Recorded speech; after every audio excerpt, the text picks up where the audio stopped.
स्वामींच्या सेवेकऱ्यांनो, चिंता करू नका. स्वामी तुमची परीक्षा घेत आहेत. जीही तुमची वाईट वेळ सुरू आहे, दुःख आहे, गरिबी आहे, दरिद्री आहे, समस्या आहे, ते लवकरच निघून जाणार आहे. कारण आपण स्वामींचे सेवेकरी आहोत आणि स्वामी त्यांच्या सेवेकऱ्यांना जास्त दिवस दुःखात किंवा संकटात ठेवत नाही.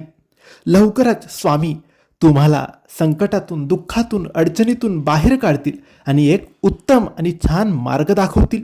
आणि त्या मार्गावर चालून तुम्ही सगळं काही जिंकू शकतात. तुमच्या मेहनतीने सर्व काही कमावू शकतात. फक्त हार मानू नका, डगमगू नका, कुठेच थांबू नका. स्वामींची सेवा सुरू ठेवा, मेहनत करत राहा, विश्वास डगमगू देऊ नका. कारण ही जी वेळ आहे ती स्वामींच्या परीक्षेची वेळ आहे आणि लवकरच तुम्ही यामध्ये उत्तीर्ण होऊन स्वामींचे खरे सेवेकरी ठरणार आहात आणि लवकरच सुखाचे दिवस सुद्धा येणार आहेत.